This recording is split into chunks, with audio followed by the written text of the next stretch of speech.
De acordo com Nancy DeMoss Wogemuth, na história da Rainha Esther, as coisas estavam ficando bastante desesperadoras quando Deus escolhe o momento que parece o mais sombrio e o mais sem esperança para mostrar o seu poder e a sua glória.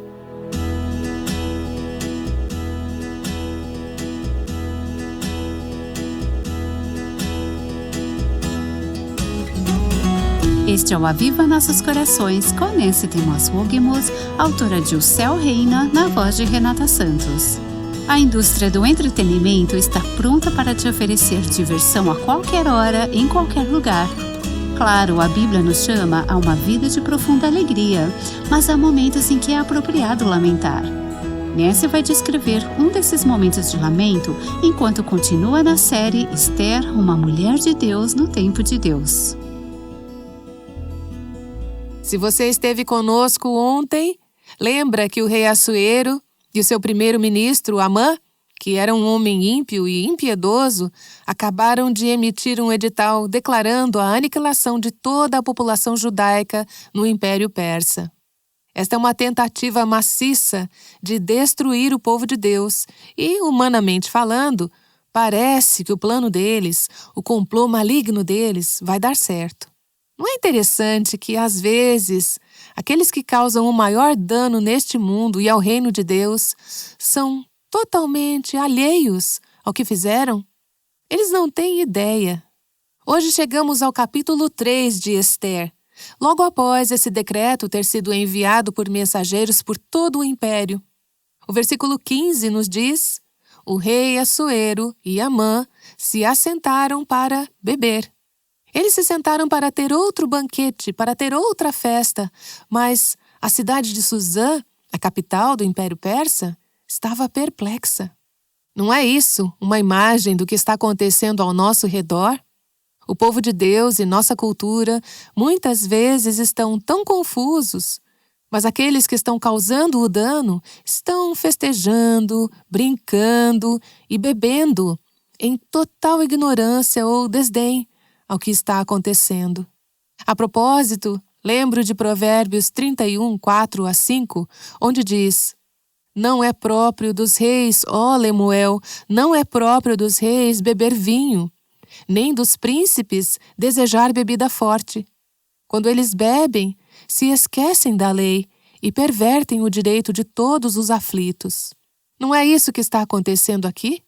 É uma grande tolice que o rei Assuero e Amã estão bebendo, totalmente alheios ao impacto e às consequências de suas ações. Eles estão totalmente embriagados, enquanto a cidade inteira está em total confusão. E você pode pensar, por que a cidade inteira? Eram apenas os judeus que estavam sendo condenados à morte? Bem, você não acha que a cidade está se perguntando: o que está acontecendo para causar tanto ódio e veneno contra esses judeus? E se são os judeus agora, quem serão os próximos? Então a cidade inteira estava em confusão. Enquanto tudo isso estava acontecendo, o rei e Amã estão bebendo. A cidade está toda em confusão. O que Deus está fazendo? Precisamos lembrar que Deus não foi pego de surpresa. Deus não foi pego desprevenido pelo complô de Amã. Deus nunca se sentou no céu e disse: eita, e agora? O que é que vamos fazer? Coçando a cabeça. Deus não só sabia que isso ia acontecer, mas ele já havia ido à frente. Qual é a palavra para isso? Providência. Ele havia colocado em movimento um plano para frustrar as intenções malignas de Amã.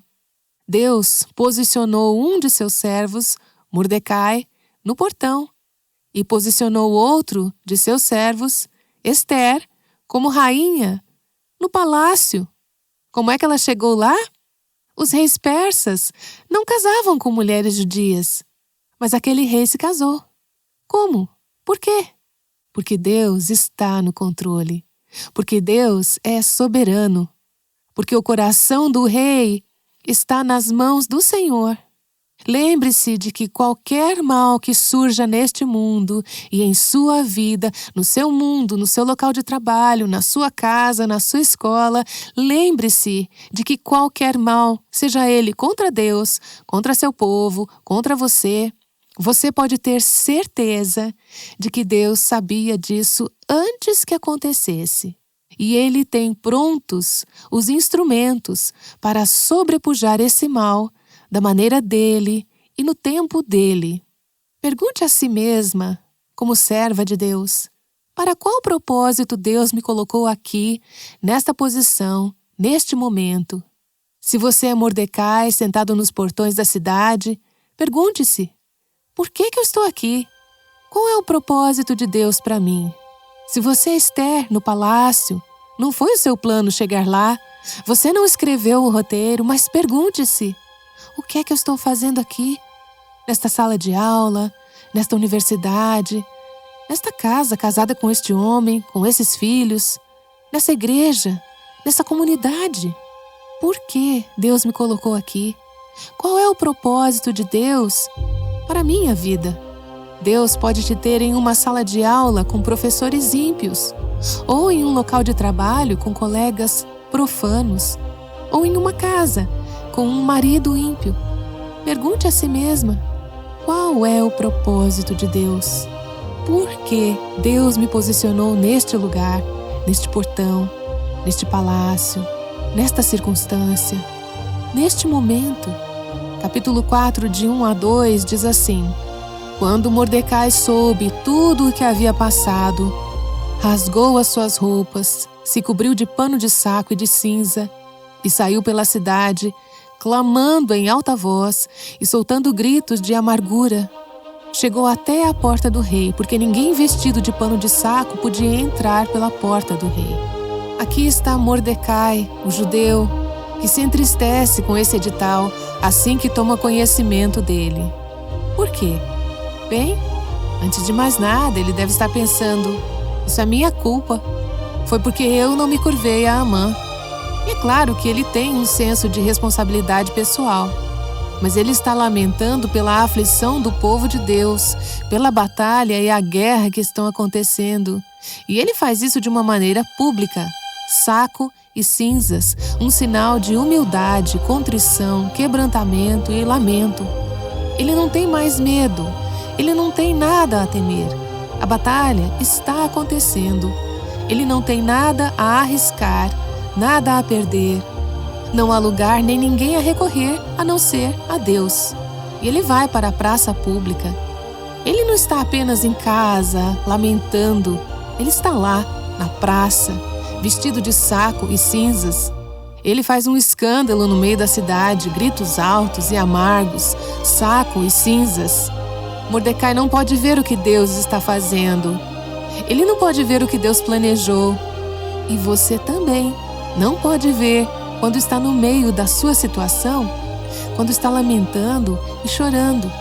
Mas, por meio da fé e da fidelidade, Mordecai se torna um instrumento pelo qual a vontade de Deus pode ser cumprida. Tudo que ele pode ver é a crise imediata, que foi suficiente para impulsioná-lo à ação. Mas o que estava acontecendo com Mordecai, e até mesmo com seu lamento, era realmente apenas uma pequena parte de um grande quadro e esquema eterno. Você consegue ver como o que você faz na sua vida, como você responde, é apenas uma parte de um quebra-cabeça muito maior? A batalha não é entre Mordecai e Amã. A batalha é entre Satanás e Deus. E quando você se posiciona ao lado de Deus, quando responde à crise de uma maneira piedosa, você se torna um instrumento para o cumprimento dos propósitos de Deus no seu pequeno canto da terra. Verso 3. Em todas as províncias aonde chegava a palavra do rei e a sua lei, havia entre os judeus grande luto, com jejum, choro e lamentação, e muitos se deitavam em pano de saco e em cinza. Vamos voltar um pouco? Esses eram judeus de terceira e quarta geração vivendo na Pérsia. Muitos deles estavam em uma condição de afastamento, talvez a maioria deles. Foram exilados por causa de seus pecados. Alguns haviam retornado à terra sob Esdras, mas a maioria não. Esses judeus haviam se secularizado. Eles haviam se assimilado à cultura persa. Muitos deles, sem dúvida, eram judeus apenas de nome. E Deus usa a pressão. Deus usa a ameaça de perseguição para quê? Para virar os corações deles, para reavivar os corações deles, até mesmo para dar-lhes um alerta, para ajudá-los a ver a maldade da cultura a qual se acostumaram. Deus quer purificar o seu povo. Ele quer lembrá-los de que eles não se encaixam nesta cultura. Eles não pertencem a essa cultura. Eles estão se moldando demais com ela. Deus quer trazer o seu povo ao arrependimento. Ele quer preservá-los e protegê-los. Então Deus usa um rei ímpio, um edital maligno e uma situação desesperadora, uma crise, para chamar a atenção e os corações de seu povo, para humilhá-los. Quando foi a última vez que aquelas pessoas lamentaram, choraram e jejuaram? Não sabemos, mas parece que não havia sido há muito tempo. Agora, em uma crise, eles estão clamando a Deus. Enquanto eu li essa passagem ontem, pensei no Salmo 130, verso 1, onde diz: "Das profundezas clamo a Ti, Senhor. Não há nada como ser lançado em um poço para fazer você clamar a Deus. Quando as coisas estão indo bem, quando tudo está estável, quando tudo está no status quo, quando somos afluentes e nossas necessidades estão atendidas, não estamos tão inclinadas a clamar a Deus como quando clamamos em uma situação desesperadora. Essa situação desesperadora faz parte do plano de Deus para conquistar de volta os corações de seu povo e revelar a sua glória ao mundo. Ao orarmos por um avivamento na igreja, no nosso país, em nossa cultura, no nosso mundo, podemos estar orando pela mão disciplinadora de Deus. Podemos estar orando por adversidade, porque em tempos de prosperidade, quando o mercado de ações está em alta, quando tudo vai bem, nossos corações se tornam complacentes. A igreja se torna mundana. Não é verdade? Deus usa crises para nos fazer perceber nossa necessidade, para nos tornar desesperadas por Ele e para virar os nossos corações para Ele. O versículo 4 do capítulo 4 nos diz: "Então as servas de Ester e os eunucos vieram e contaram a ela o que se passava, o que Mordecai estava fazendo, agindo daquela maneira em público. A rainha ficou muito aflita." A palavra muito aflita significa surgir, torcer em dores de parto, ter grande angústia e dor. Ela estava muito perturbada. Ela sabia que algo estava muito errado, se posso dizer assim. Então, sem saber mais o que fazer, versículos 4 a 5 dizem que mandou roupas para que Mordecai pudesse tirar a vestimenta de pano de saco e se vestisse. Mas ele não aceitou. Então Ester chamou Hataque, um dos eunucos do rei, que este tinha escolhido para a servir, e lhe ordenou que fosse a Mordecai para saber o que se passava e por que ele estava fazendo aquilo. Ester sabia que algo estava muito errado para Mordecai se comportar daquela maneira. Inicialmente, ela não fazia ideia do que havia acontecido ou o porquê. Ela não entendia a razão para toda essa consternação. Lembre-se, a cidade de Suzã está em confusão. No império, os judeus estão em tumulto. Ela não sabe o que está acontecendo, mas ela tem um forte relacionamento com Mordecai, que faz com que ela se preocupe, forte o suficiente para fazer com que ela tome alguma atitude. Ela não quer ver Mordecai humilhado dessa forma. Seu primo, seu pai adotivo, sentado à porta da cidade com saco e cinzas na cabeça. Isso é algo humilhante. E ela oferece algumas roupas para ele. Se vista. Bem, ela faz algo que não tem nada a ver, Mas é porque ela não tinha ideia do que mais fazer. Em seguida, ela envia uma mensagem para descobrir o que está acontecendo. Hataque investiga a situação. Ela se importava com Mordecai, por isso queria saber mais. Ela queria saber o que estava acontecendo e por que estava acontecendo. É muito importante notar que ela se importava o suficiente para descobrir o que estava acontecendo, para se envolver, para investigar. O que me leva a fazer esta pergunta: você sabe o que está acontecendo na nossa cultura e como isso está afetando o povo de Deus? Você tem entendimento dos tempos? Está ciente dessas guerras culturais, sobre o que está acontecendo no nosso mundo que afeta os cristãos? Ou você está colocando a cabeça na areia, presa no palácio, por assim dizer, da sua igreja, do seu pequeno mundo cristão, e, enquanto estamos seguros e bem, outras pessoas, cristãos ao redor do mundo, podem estar sendo perseguidos, a igreja pode estar em qualquer tipo de tumulto e condição, mas nós estamos bem. Você está alheia ao que está acontecendo ao seu redor? O povo de Deus ao redor do mundo hoje está em grande angústia. Você tem tirado um tempo para descobrir o que está acontecendo e por quê? Por que esse tumulto? Por que essa confusão? Há muitas coisas com as quais se preocupar. Há muitas coisas para descobrir. Primeiro, há ataques ao povo de Deus. Há perseguição à igreja em todo o mundo. Se você não sabe algo sobre isso, você precisa se educar. O Novo Testamento diz: lembrem-se dos presos como se estivessem na cadeia com eles. Há cristãos que são nossos irmãos e irmãs em outras partes do mundo que estão sendo perseguidos por sua fé. Você precisa sair do palácio e descobrir o que está acontecendo. Em nossa cultura, há leis crescentes que restringem o livre exercício da religião no ambiente de trabalho, nas escolas, nas nossas comunidades. Você precisa saber o que está acontecendo. Não há como acompanhar tudo isso, mas você precisa estar ciente dessas tendências e perceber que existem ataques contra o povo de Deus. E há algo mais de que você precisa estar ciente, e isso é ainda mais sutil. E é o fato de que o verdadeiro problema não é o que está acontecendo com o povo de Deus, mas o que está acontecendo entre o povo de Deus. O que está acontecendo na igreja, na carnalidade, no mundanismo do povo de Deus dentro da igreja. É o que realmente deve ser a nossa grande causa de aflição. Esse é o nosso verdadeiro problema.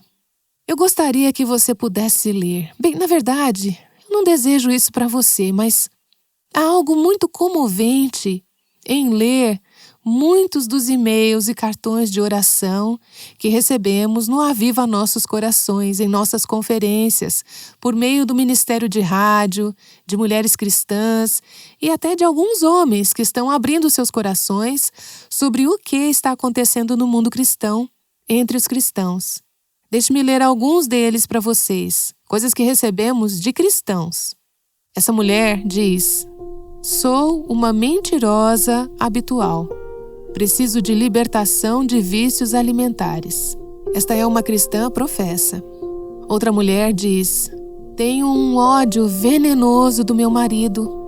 Ele mentiu, jogou, traiu, trouxe pornografia para dentro de nossa casa, mas vive externamente como um cristão responsável. Outra mulher disse o seguinte: meu marido tem uma posição de influência na igreja. E ela diz: eu tenho ódio dele. Não tenho respeito ou confiança nele. Temos 7 filhos preciosos de 3 a 15 anos. Eu quero que eles estejam cercados de amor, mas eu estou tão cheia de ódio. Aqui está uma jovem mulher que nos escreve e ela diz: meu namorado e eu nos conhecemos pela internet. Eu perdi minha virgindade com ele. Temos planos de nos casar, mas ele teme que eu possa ter HPV. Eu sou tão superficial no meu pensamento que não acho que ter dormido com ele foi errado desde o começo.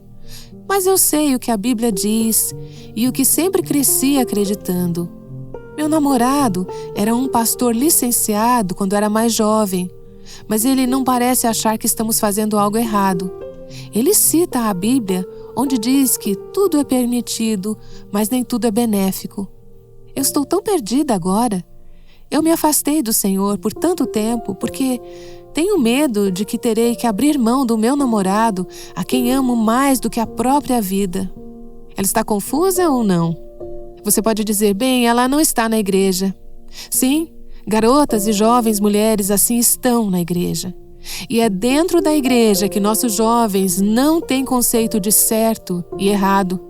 A cultura do ficar entrou na igreja.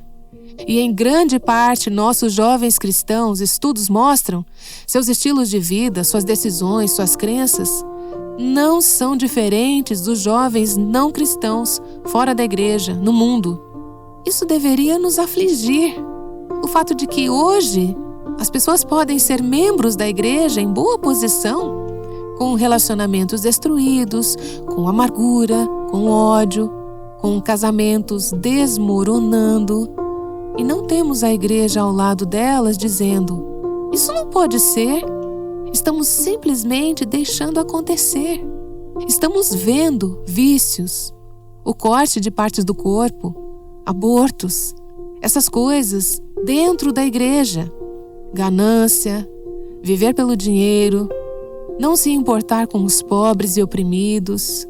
Isso está dentro da igreja. E isso deveria quebrar nossos corações, deveria nos afligir. Ouço de mulheres cristãs de todos os tipos de origens, mas dentro da igreja, mulheres com quem você senta no banco da igreja. Você canta com elas no grupo de louvor. Você ensina com elas no departamento de escola dominical. Elas frequentam o seu estudo bíblico.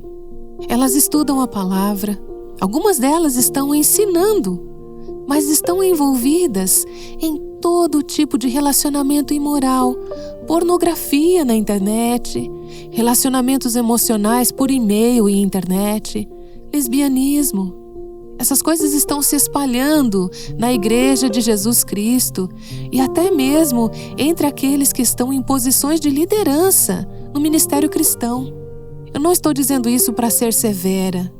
Estou dizendo que isso deveria nos afligir. Não podemos esperar que o mundo seja piedoso. O mundo não pode ser piedoso. Ele não tem a Deus. Mas ver a igreja nessa condição, isso deveria partir o nosso coração. Deveria nos afligir profundamente. Não podemos apenas ficar sentadas em nossos pequenos guetos cristãos, nos nossos pequenos palácios cristãos e dizer, a minha vida está bem, enquanto o povo de Deus está em tamanha aflição. Isso é o que a história de Esther nos ensina. É sobre uma mulher que diz, eu estou disposta a deixar o conforto, a segurança, a conveniência da minha posição como rainha e estou disposta a fazer algo, mesmo que isso me custe a vida, sobre o que está acontecendo entre o povo de Deus. E Esther faz algo. Versos 6 a 9 dizem, Hataque foi até a praça da cidade para encontrar-se com Mordecai junto à porta do rei. Mordecai contou tudo o que havia acontecido com ele. Disse também a quantia certa de prata que Amã tinha prometido pagar aos tesouros do rei pelo aniquilamento dos judeus. Também lhe deu uma cópia do decreto escrito que havia sido publicado em Suzã, ordenando a destruição dos judeus.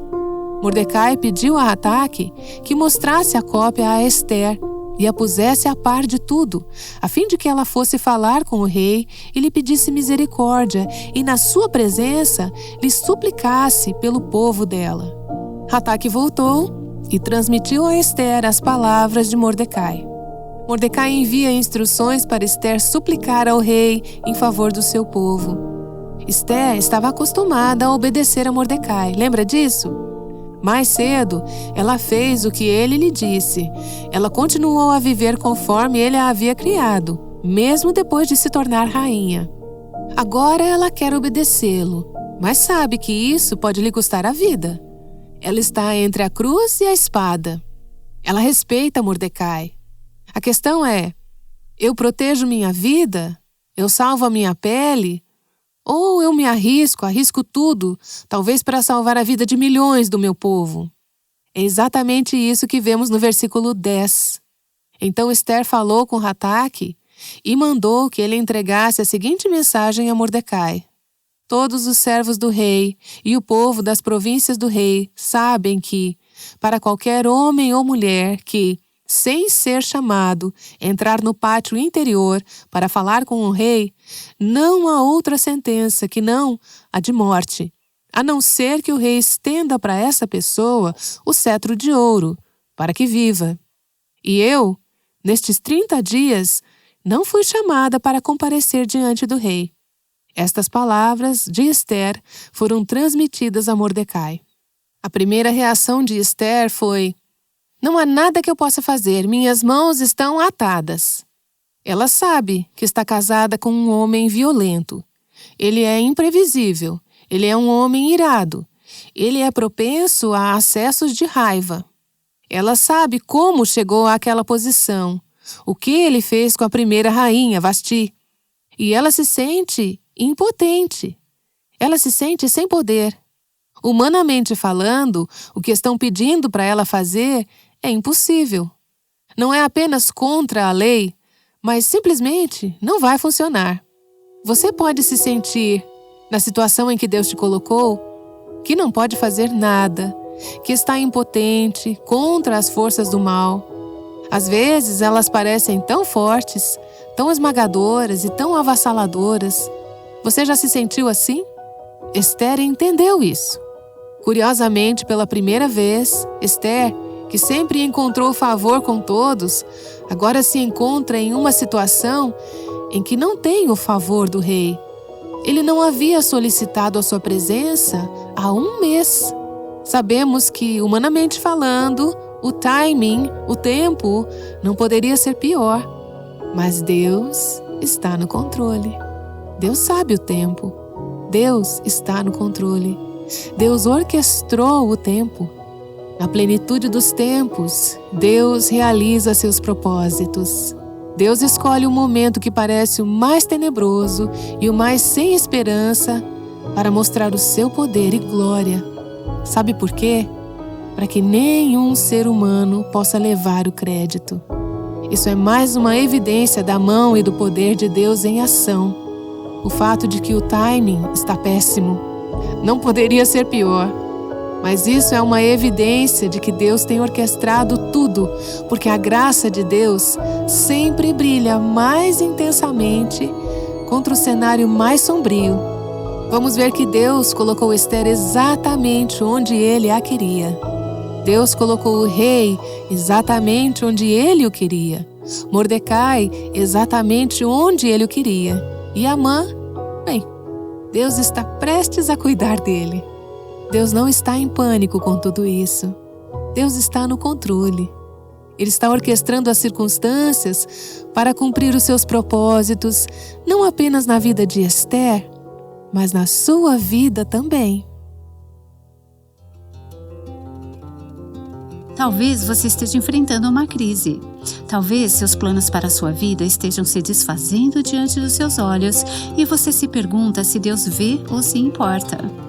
Nancy DeMoss Wogemuth tem explicado, através do livro de Esther, que Deus ainda está no controle. Ele vê e Ele se importa. Ela já volta para orar. Você gostaria de entender mais sobre a providência de Deus, estudando o livro de Esther em seu tempo a sós com Ele? Recomendamos um estudo, Esther Confiando no Plano de Deus, que faz parte da nossa série sobre mulheres da Bíblia e contém memorização de versículos, leitura diária e perguntas para discussão, perfeitas para grupos ou para reflexão pessoal. Visite nosso site e saiba como encomendá-lo para você ou para o seu grupo de estudos, avivanossoscorações.com. Este é o 7º episódio da série sobre a vida de Esther, e caso você tenha perdido algum dos episódios anteriores, poderá acessá-los visitando nosso site e clicando na aba Podcasts. Lá você encontrará não somente os episódios anteriores dessa série, mas também todas as séries passadas. Você também pode ter acesso aos nossos conteúdos através de diversas mídias como Instagram, YouTube, Spotify ou ainda através do aplicativo do Revive Our Hearts. Baixe o aplicativo ainda hoje e selecione português no menu de opções. Às vezes, o melhor testemunho que você pode ter em um mundo contencioso é ficar em silêncio. Mas há outras vezes em que você precisa se posicionar. Vamos tentar entender a diferença amanhã, analisando a coragem de Esther para agir e falar.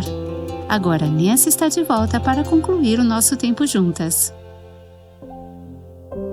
Ó Pai, às vezes nos sentimos tão impotentes e sem esperança, e nossos corações ficam angustiados e perturbados ao ver o estado do Teu povo. Tanta necessidade espiritual e moral na igreja e no povo de Deus hoje. Sim, nos sentimos tão impotentes, tão sem esperança. O que podemos fazer? Somos apenas uma pessoa, apenas uma mãe, apenas uma estudante. Não há nada que possamos fazer.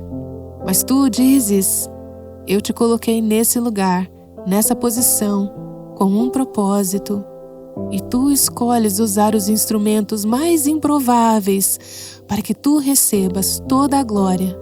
Glorifica-te através de nossas vidas e nossas circunstâncias neste dia. Eu oro em nome de Jesus. Amém. O Aviva Nossos Corações é o ministério em língua portuguesa do Revive Our Hearts, com Nancy DeMoss Wogemuth, chamando as mulheres à liberdade, à plenitude e à abundância em Cristo.